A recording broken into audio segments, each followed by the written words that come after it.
Now, one tweet by UK columnist Katie Hopkins triggered a storm online after she wrote, "Stand by for more pics of dead kids." And we can now speak live to Katie for more on the refugee crisis. So also happy to welcome political and social commentator Mo Ansar to this evening's debate. Mo, Katie, welcome to you both. I would like to start with you, Katie. We just mentioned your tweet. Quite a response, a lot of criticism online. People pointing out Syrians are being forced by war and bloodshed to flee their homes, take their children. What exactly were you trying to say with that tweet? What I'm trying to say when I say stand by for more pics of dead kids, really, is that we see it now on a regular basis. Just today, actually, another 27 individuals died trying to cross the Med.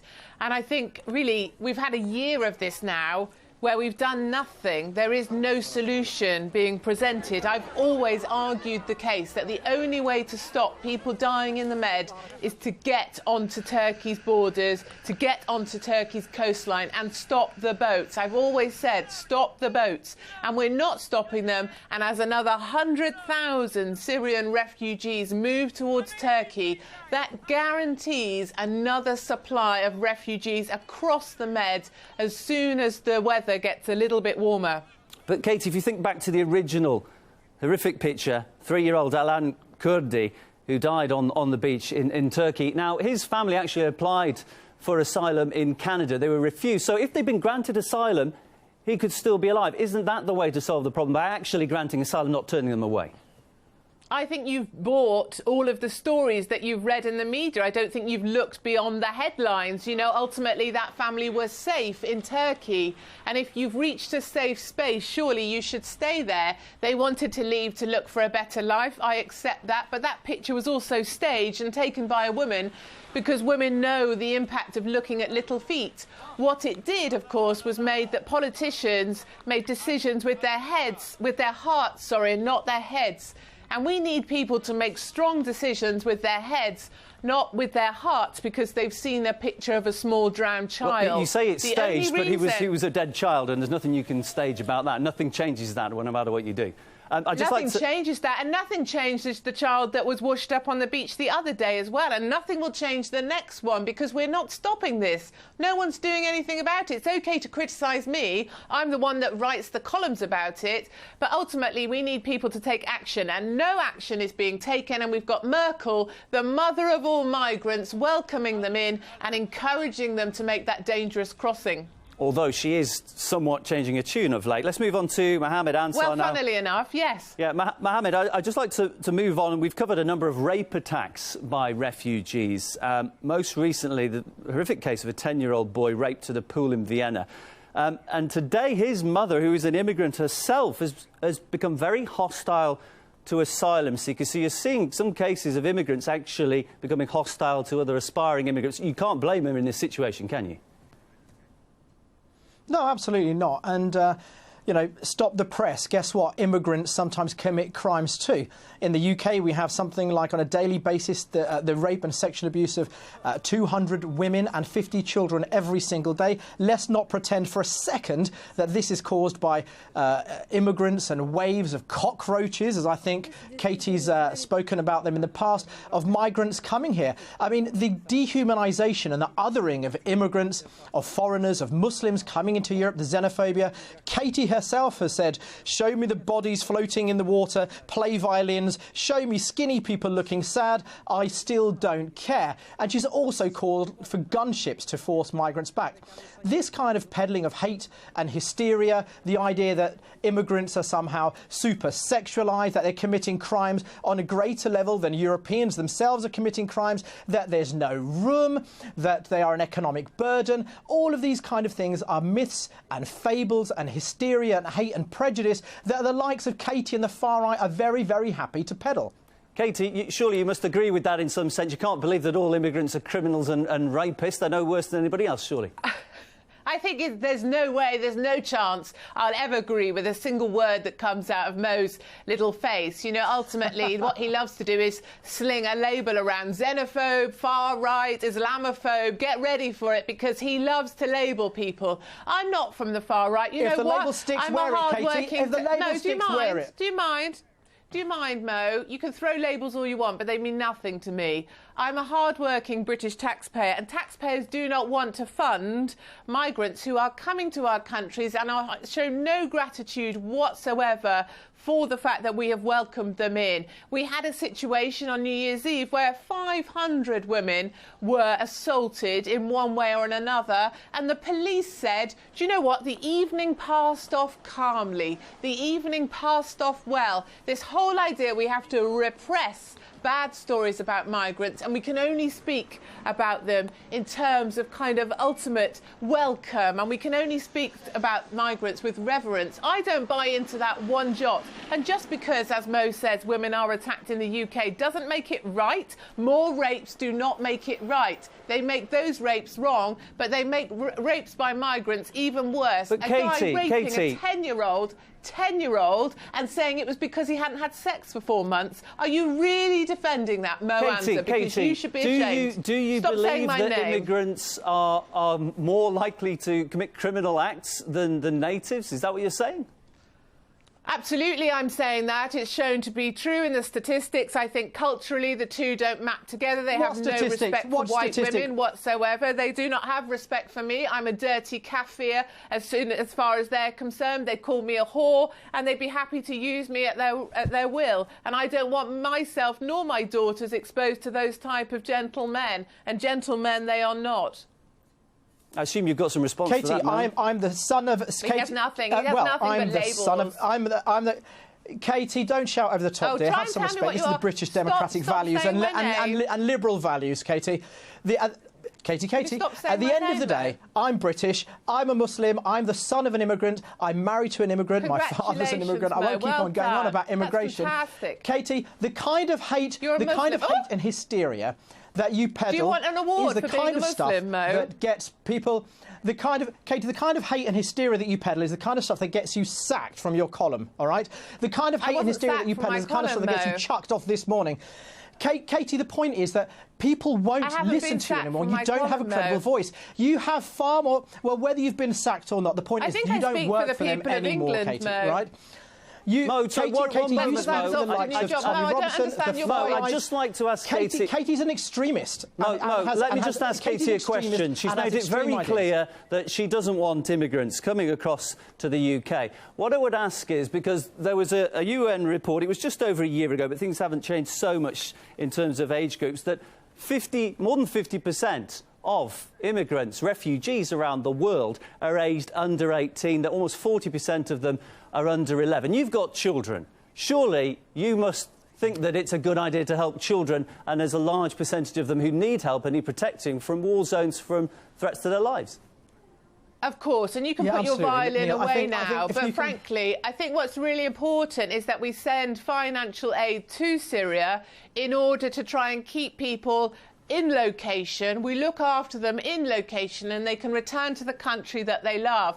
I don't think leaving the country that you love in order to make a perilous journey across the Med is the right solution. I would never put my child in an inflatable without a life jacket, or a life jacket that doesn't work. Katie, in World War II, when Britain's children were in danger, we sent them. If you talk over me, Mo, I'm going to talk over you. No, this is Neil in the studio. Katie, I just want to pick up on a point that you said. Over you too, then. I would just like to pick up on a point that you said, please. You're talking about children. In World War II, Britain evacuated its children from the cities to the countryside. It considered them to be in mortal danger. They didn't say, oh, let's send them some aid and they'll be OK. Surely you must understand that moving children to safety is important.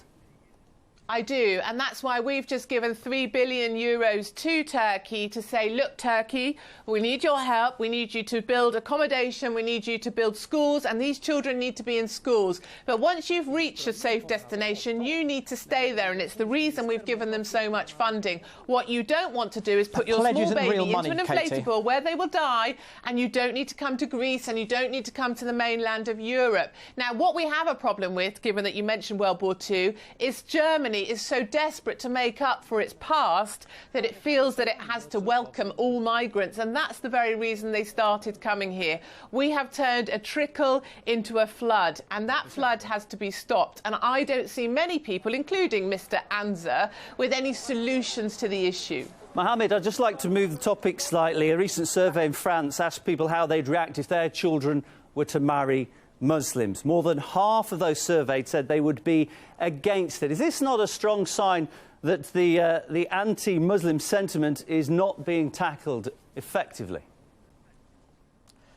Yeah, I think the rise of far-right prejudice and hate and hysteria and anti-Muslim animus and attacks, firebombings on mosques, killings of people in the street and attacks everywhere, I think we've seen this dark cloud rise again across Europe. And it's what history teaches us. Every so often, Europe seems to lose its way. It disconnects itself from its past, from its traditions of tolerance and liberalism and of having an exceptional attitude towards the other.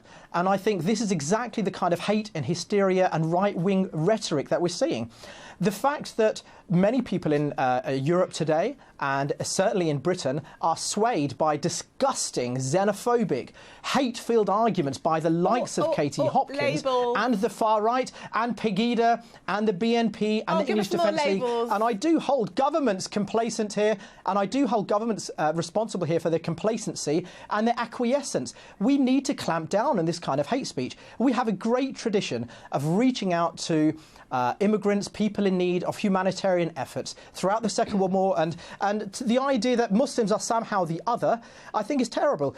We cannot judge all white English women by the actions of extremists and hate preachers like Katie Hopkins. Just as similarly, you can't judge all immigrants and Muslims by the actions of a few. Katie, I want to come to you with a slightly different subject. We've seen leaflets handed out in Europe to try and explain to some refugees how they should be behaving. Do you think there's any effectiveness achieved by these, or is this a complete waste of time? No, I think they're a complete waste of time, actually. You know, in swimming pools when I was a child, it used to be no bombing, no diving, no heavy petting. You know, and those have come back, haven't they? Because migrants don't know how to behave in swimming pools. But I don't think there's any point handing out leaflets. Because Jimmy Savile was a migrant. Jimmy Savile was a migrant, wasn't he, Katie? Sorry, could you stop, actually, Mo? Because Jimmy Savile was a migrant, wasn't he? Would you mind not talking, Mo, because I'm talking and actually it's my turn to talk. So I don't think handing out leaflets is helpful. Katie.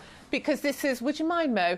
Because it's culturally ingrained. These guys don't think white women are worth anything, and I think that's the tragedy. And what I find particularly peculiar in all of this, of course, is that Mo seems to find it inexplicable that we have this attitude. Whereas, of course, if you go to Paris and you gun down 114 young people, if you gun down people on holiday, if you gun down people that are in Europe, that we're trying to create a culture of fear, that's why people are frightened of migrants. That's why people are frightened of Muslim men. And I completely understand their fear. And I look to stand up and speak for the British public who are sick of all of this, sick of welcoming migrants and want to have some kind of sense. You don't speak for the British public, Katie. You really don't speak for the British public. I think it's horrifying that you think you speak for the British public.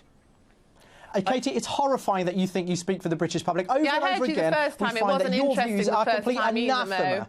They're complete anathema to the idea. Look, Europe is the richest continent in the world. We've got 740 million inhabitants here. There is more than enough room. There's more than enough space. We have more than enough jobs. We have an ageing white British society, and we have a record structural deficit. Every bit of research, from the CBS to the Institute of Fiscal Studies to the Office of National Statistics, and the Treasury's own figures say the same, which is migrants add value to the economy, they enrich our society, they bring multiculturalism, they bring added interest. We have criminality here, and the fact that we're struggling with some of this is issues that we need to... Katie, I just want to ask you about all you have is rhetoric and hate. Katie, David Cameron's quite concerned about the refugee camp in Calais coming over to Kent if the UK leaves the EU, but they're going to bring value, according to Mo. They're going to bring experience. Presumably you're terrified of this happening. No, I'm not terrified of it happening. I'm more terrified that David Cameron has gone to kind of this campaign of fear when we're getting a European referendum. Happily, though, the French government has come out swinging today and said, look, what David Cameron said is a load of nonsense. We have an agreement in place. That camp will stay in Calais. Personally, I'd like to see it bulldozed. They have been offered accommodation with heating and electricity, but guess what? They don't want to use it because you have to put your thumbprint on to get inside that accommodation, and they don't want to be identified. Funny that, isn't it? But actually, I don't think that camp is coming to the UK, and I'm very happy that it won't be. And I think David Cameron needs to focus on being a bit more positive about his very poor campaign to stay inside Europe. And I just want to give the final word to Mo, who hasn't had a chance to speak for the last few minutes. 30 seconds, if you could, Why? because you've kind of dominated slightly. But it tends to be Tosh, actually, what he says. And Mo, final comment. Katie, that's enough from you, Katie. That's Final enough from you, comment. Got Katie. another label. Give us another label, Mo. Why not? Thank you. I think one of the things that we have to acknowledge is that there are people with some really nasty and dark views and are interested in whipping up hate and hysteria against foreigners. We have always been a continent, we've always been a country that has sought to reach out to people who are in need, to give humanitarian aid and effort. Europe currently takes a tiny, tiny fraction, and of those tiny fraction, Britain has taken the tiniest fraction of these people who are fleeing. And it's given the second around most. 80%. It's given the second 80% most of the in migration. Syria. 80% of the migration that is coming. 80% of the migration Qatar coming has to not Europe and to taken a Britain single are people migrant. fleeing. Are people who are... Qatar. Well, Katie, you know, Katie. I'd happily ship you off. I'd happily ship you off to Qatar, and you can deal with it in Qatar, Katie, because your views do not reflect the views of British and English people. Mohammed, Katie, it's been an absolute pleasure. No, it's 'cause you're Fascinating. Katie Hopkins. And I hope we can get you both back on sometime.